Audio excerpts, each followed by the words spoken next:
ભયની તો આજે અમે નજર સમક્ષ જોયેલું છે. અત્યાર સુધી આ છેલ્લા 1.5 વર્ષથી આ સિંહના ધામા અમારા ગ્રામ્ય વિસ્તારની અંદર છે. બાજુનું ગામ છે રૂપાવટી છે, એમાં અવારનવાર જોવા મળે છે. ટીમડી ગામ છે એમાંય જોવા મળે છે, મંડલિકપુર ગામમાં જોવા મળે, અને જેતલસરથી મંડલિકપુર રૂટમાં અવારનવાર જોવા મળે છે. અમે અનેક વખત ફોરેસ્ટ વિભાગને રજૂઆતો કરી, પણ ફોરેસ્ટ વિભાગ ભોર નિંદ્રાની અંદર પોઢી ગયું હોય એવું લાગે છે. અવારનવાર રજૂઆત કરવા છતાં કોઈ એક્શન કે પગલાં લેતા નથી. અને બીજા નંબરમાં અમે જ્યારે રજૂઆત કરી છે ત્યારે એવું કહે છે કે અમે અહીંથી ખસેડી છીએ, પણ ખસેડતા હોય તો આવા બનાવો બને નહીં. અત્યાર સુધી તો પશુઓ ઉપર હુમલા થતા હતા.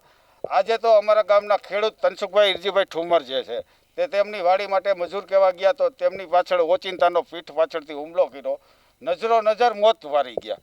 કુદરતની કોઈ એવી દેર હશે તો એ બચી ગયા, પણ આ છેલ્લા 1.5 વર્ષથી અમે આ બાબતે અનેક વખત રજૂઆતો કરી અને ભયનો માહોલ એવો ફેલાયો છે કે મજૂરો પણ હવે અહીંથી જતા રહેવા માંગ્યા. અત્યારે મજૂરોની તંગી પડી છે.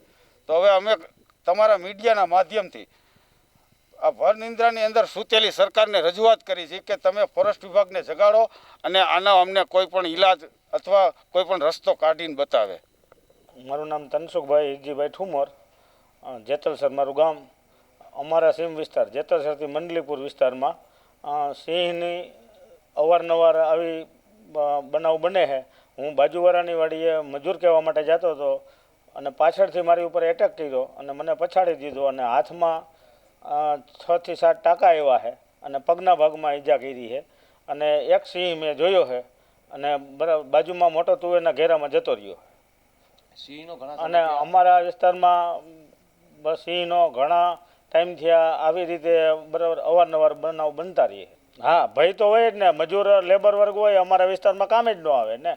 એને એમ થઈએ કે આ વિસ્તારમાં આવી બધી ફરિયાદો છે તો આપણે એ બાજુ જવું જ નથી. એ લોકો આવી ગયા છે અહીંયા. હવે એ લોકો એનું જે કાંઈ કાર્યવાહી હોય એ આગળ કરે તો સારું એમ.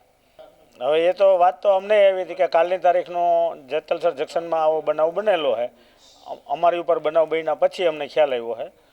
હવે જે કાંઈ હોય બરાબર મીડિયાને બરાબર ફોરેસ્ટ ખાતાને ખ્યાલ હોય.